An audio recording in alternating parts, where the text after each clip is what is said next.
All right, go for it. As we just saw in that previous video of how teachers deserve tenure, it talked about the benefits that tenure provides to teachers. Another benefit is how it protects academic freedom of teachers and their ideals. Tenure allows teachers to advocate on behalf of their students and disagree with school and district administrators. According to Sam Dillon, who is a journalist for the New York Times, he states that award-winning history teacher Carrie Silva said that without tenure she would be afraid that teachers would get fired because of their public opposition to initiatives by administrators.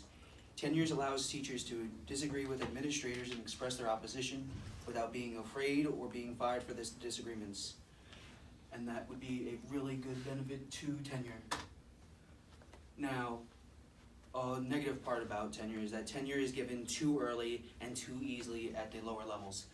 You see, tenure at the levels of kindergarten through 12th grade is given at a different ability than tenure for university professors.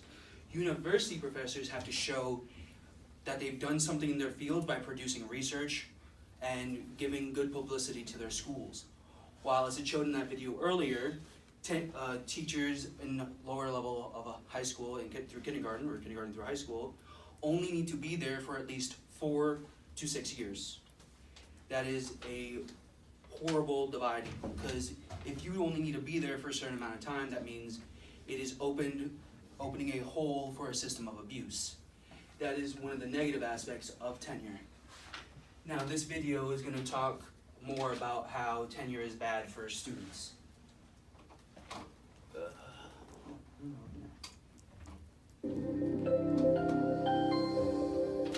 In a landmark decision in California, a Los Angeles County Superior Court judge struck down California's teacher tenure laws as being unconstitutional in the state of California. He found that teacher tenure laws violated students' constitutional rights to access to equal education. The case, Vergara versus California, will likely be appealed, but it is setting a tone of reform to California's and possibly the country's education system. The case was brought by a group of 9 students who argued that the current teacher tenure system keeps bad teachers in the classroom because they can't be fired for unsatisfactory performance. Furthermore, the students argued that the system forces school districts to lay off new teachers before tenured teachers when the new teachers may be better teachers.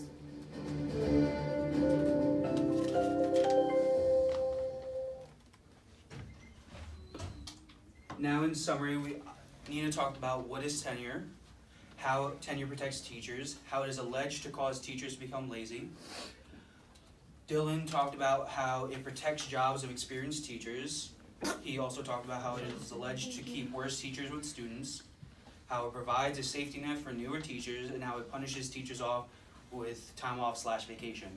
And then I wrapped it up with how it protects academic freedom and teachers' ideals, and how tenure is given too easily at the lower levels. To wrap it up, the final fact about tenure is that on June 28, 2010, New York closed its rubber rooms, according to Brill, a columnist for the New York Times. The thing that's important about that is the exact date that the rubber rooms were created weren't really known. It was sometime around the 80s, so that means it took over 30 years for New York to finally realize that paying teachers to do nothing was a bad idea. This is our works cited page, and thanks for listening.